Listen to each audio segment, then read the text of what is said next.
Good afternoon, it's me, Paddy from across the shuck, and you're very welcome back to the channel. Well, this is a different sort of a video. This is a Ganzo video. I haven't done a full Ganzo video in a long time. And this is gonna, sometimes I like to explain why I get passionate about things. And I suppose I want to follow up by saying that passion doesn't go away if it's something that I really get into and I enjoy about whatever the company is. In this case, it's going to be Ganzo. When I first started collecting knives, when I first found out I could buy locket knives here and get them posted to my door, I was blown away. And Ganzo was the one that was in the price range that I wanted to pay. And it ranged from about £8 up to 15, 16, 17. You would have got these and when they had the sales. It was AliExpress. And so I started collecting them. And then I started to buy, like everything else, you start to buy other knives. And I always compared the other knives to these. Because the price range that I was in was quite budget. And that's all I wanted to spend. I didn't want to spend more than that. Now, this was in my first video because the Christmas before I started my YouTube channel, and it was a thing that sort of sent me over the wire. I thought, I can join it now. I've got a half decent knife. That was my thought process because I just wanted to be involved. So my wife bought me a Delica for Christmas. It cost £60, which was flipping stupid money for a knife that I thought, but was really happy my wife bought it. Well, I did give her a hint. But anyway, she bought me it. And I thought my first video was, is this the Delica killer? Because I was so impressed with this compared to what I was buying for £60, £8, £60. Just blew my mind. Blew my mind that I could get such good quality. Bear in mind that Delica back then was in VG10. All these knives, well, most of Ganzo's knives then, in fact, I think all of them, were 440C. Big difference between 440C and VG10? Not really. Genuinely, not really. The geometry maybe on the Spydercos would have been a bit thinner than the geometry on these, but as far as length of time you would use them for, not much difference in them at all. And it still isn't, obviously, because they're both still around. Two great steels. Now, once I got into Ganzos, I couldn't stop. And then I started getting, AliExpress started sending me knives and sending me Ganzos. So I had about every Ganzo that you can think of. Not all have stayed, because when you get passionate about something, there's knives that you really like and you keep. And these are ones that I've sort of kept. And today I still get as passionate about what we're going to say as budget knives or well-priced knives. I'm doing the same now with Rosecraft. And I suppose that's what set this video off, because most of the Rosecrafts I get, and I get them sent for the channel, I ain't letting go of, because they're absolutely superb quality of knives. And they're slip joints, which I'm into now more than I'm into locking knives. I mean, this latest one is just, it's mind-blowingly good. Mind-blowingly good for a £60 knife. It's just mind-blowing. Super quality knife. Listen to that. Beautiful. And I'm that passionate, and I know that with the Rosecraft, it's going to stay. And you do know that. In your head, you know, I'm not getting rid of them. They're just too good to get rid of for that price. They'll not always be that price. And I totally agree with that. Ganzo, they're about 30 quid to buy now. Some in the high 20s, some into the 30s just. And that's from Heine Haynes. If you want to buy them from China, you're going to get them cheaper. But as a knife, and they're available in not only the UK, there's about 3 places in the UK sell them, and America has their own stores that sell them as well. So you can still get these. And here's the, would I still recommend them? 100%, not even a tiny doubt in my mind that I would still recommend these. If you're starting out and you want to find out what sort of knives you like, what you don't like, before you invest that big amount of money in. And there's an awful lot of us out there who are very much like that, especially when you're just around a bit. You don't want to throw out all that money in case you don't like it. And that's the thing. It's just in case you don't like it, you don't want to do it. So Much like Rough Rider was for that started me into the slip joints again, these started me into locking knives. And to this day, I can't fault any of them on this table at all. I've not used this one a lot. I did have one before. It wasn't probably one of my favourite. It was a sort of homage to an old Boker, I believe, or not a Boker, an old Benchmade, I believe. But, they're all homages. They're not exactly the same because most of them had axis locks and things like that, which you didn't have on them. So they were just fantastic knives in use. And durability has got to be the one thing. I mean, some of these knives are 8-year-old now in my collection, and they're still every bit as good. I have never had a spring go on any of my Ganzo axis locks. I mean, this little baby, listen, it's so loose now. Once you get them bedded in, look at that bounce off the back. You have to get it right. Oh, and I'm not used to it. It's so good. But this, as an axis lock knife, is just amazing. I actually traded Justin for this knife because I wanted it back again. This is one of the two knives. Can anybody guess which one? One was the very large one. One's a small one, still available now by that brand. But these were looking like, because they have axis locks on them, and the brands, the knives that they're copying had Oz 8, 440C better than Oz 8. Yes, in my opinion.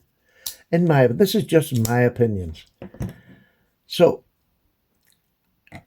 they had every type of knives. I really wanted a PM2 because at the time, the PM2 was one of the top knives out there that everybody wanted. Now it's passed over a lot by new people into the knife community because they don't want to pay that much money for, basic PM2. They're in S30V. This is in 440C. Is it as good as S30V? No, it doesn't have the longevity that the PM2 has, but it's got that shape. It's a little bit smaller. It has an axis lock, so it's not a copy. It's a homage, whatever you want to call it. You can call it a copy if you like. I really don't care. But the shape is just lovely. It's more comfortable in hand to me. It's more comfortable. It's not as big, but the edges are rounded over nicer. The forward choil is every bit as nice, and you have a lovely long blade. Is it as thin as the PM2? Do you want to know? This one probably is not far off it. It's not far off it because you've got that deeper blade to come down to a nice angle, and it's not bad. As a cutter, it's not that far behind the PM2. But it's only 440C. And when I say only, I'm sticking my tongue right into the side of my mouth because 440C is a great steel. Still is, was then, still is now. It's a great steel. But they had knives that they came out that were their own. There was this little chopper came out. What a fantastic little knife. You can see mine has been used, battered. This is just a cracker. Now, the one thing with these, a lot of these when they first came out, they had not blade wrap on them.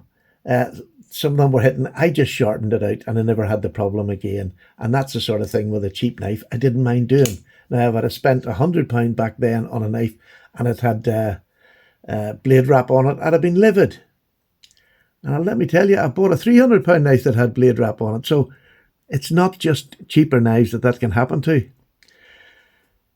But again, once I get passionate about something, it stays. And I don't want to let them go because, and these are my beaters. If I ever want a beater, I'll go straight in and I'll lift one of these. But I found this in a bag when I was tidying up my room and trying to organise my crap. I found this in a bag. This is a copy of or would have been a copy of the Stretch. Now, I believe I know they definitely done one which was all G10, like most of them are. But this one's a frame lock, a fantastic frame lock. And it's sort of a hidden bolster. I mean, this is going back before this was popular. Now it's so popular. But this is such a lovely big knife. Such a comfortable knife with a large hand. You got so much knife there. It is super. So I just wanted to show this because I do, at the minute, I'm getting really passionate about Rosecraft. Exactly the same as I did with these. And I know that they'll not go away from my collection ever. Because if something is good, it's good. I mean, this big beastie. Now, this was done for me. One of my subscribers back then done this for me, put the shamrocks all over it for me, and look, dyed all the hardware, put this beautiful bead on it. How can you get rid of something like this? This is still, you can still a user, but I mean, I wouldn't use it because it's so nice, which is why I got the little one for a user. And this one was done by a sub, JT's Knife Life. He's not with us anymore. He's not with us. He just doesn't do YouTube videos. But he done this for me with a PPP on it. And I can remember the excitement because he was in America and he was sending me this over. The excitement when he showed this to me. I was watching the video that he was talking about it and it didn't even click on him until he actually said Paddy's potato peelers. It didn't even click. So, I mean, this collection will stay with me. Absolutely. No doubt about it. None of them will ever leave my collection again. They're just for keeps. I mean, this whole lot would have cost about £100 back then. Do you know what I mean? Or just maybe slightly over. And 8 years later, I've still got this sort of a collection of knives. And it just goes, to me, that proves to me that when I got passionate about it, I was right. Doesn't matter what anybody else thinks. I was right. These are fantastic knives that if you're just starting out, and I still say it to today, if you're still starting out and you want a knife and you want to see what they look like, what a delic is like, what a PM2, what a stretch, what I can't remember what this was of a Benchmade. But I mean, there's other knives here, and in their collection, knives that you might want to buy from the genuine manufacturers. And I would say that every one of these, bar this one, I have, and that one because that wasn't a branded one, but every other one of those, I have bought that company's knife after buying these eventually, when I wanted to see what the difference was, when I wanted to, go a bit more. But I haven't got any of these in my collection of the real companies now. I did buy them, and I bought two or three. I bought them 2 or 3 times. But these are my collection. They aren't. Why? Because they're great knives. They're super. But they're not worth the money. I didn't think they were worth the money at the time when I bought them. So I moved them on and got something else because they weren't worth the money for me, and I maybe didn't love them as much as I thought I would. These I love because they're cheap and they're workers, and they're just reliable knives with a half-decent steel. And let's be honest, all we need is a half-decent steel. But like everything else in life, the half-decent steel then was 440C, and the half-decent steel now is D2, but heat treated very well, D2. So things do change on, but when you get down that budget range, the knife blade steels don't change that much, but it doesn't make them any less of a knife. And when you had steels or softer steels like this back then, you had to learn how to sharpen. Well, I did, because I couldn't afford to send it off to somebody to sharpen. I didn't know anybody in Northern Ireland who collected knives. That's how scarce it was back then. I just didn't know anybody. So I followed Jeff Jewell, who's a sharpener, and I would encourage anybody to go and follow him. Still to this day, he taught me the basics, and I do the basics. He's an absolute genius with a knife sharpening. But it taught me how to sharpen. He even sent me stones over from the States. He just encouraged me fully, and now I can sharpen a knife no problem. Not the best at it, and I don't always use the right techniques, but I get it sharp. And that's all you have to learn to do, is get a knife sharp. So there you go, my Ganzo collection. I still have it. I'm still as passionate about it. And when people see me getting passionate about Rosecraft, when I've got much more expensive knives, money isn't always everything when you're buying a knife. And that's the genuine truth. The price and the blade materials is not everything. It's something you can get behind that is kept at a price that the every man can afford. That's worth getting passionate over. Because no matter how many high-end knives I've got, I still like these. I still love them for using.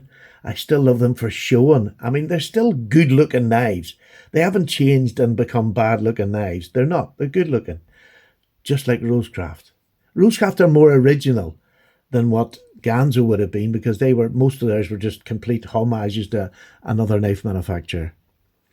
But times have changed. The Chinese now are making their own patterns. They're still copying an awful lot, but nobody bothers about it too much anymore because they're bringing them in at a price that most people can afford. And most people are going to buy to use. These were bought to use, not as a showpiece. But to me now, looking back, this is a showpiece. I think this looks lovely. I really do love it. Just genuinely love it. And again, today, this is in my pocket, and it's why this video came about. And it's like an 8-year cycle. It's coming back to me using this 8 years ago when I first got it for about £8, and it's still every bit as good. So there you go, Paddy's away. A wee thought for today. Sometimes 8-year-old knives and longer are still every bit as good today. But the quality is still there that got me passionate. But the price is still down there where everybody can afford them. That's what matters. Get knives in people's hand. Show people there's knives that they can try before they spend £100 and plus many hundreds of pounds on knives. And get some interested, because it got me interested, got me hooked, and I still love them today. So there you go. Right, I'm away, waffled on. Thank you very much. Have a good day. Have a lovely weekend.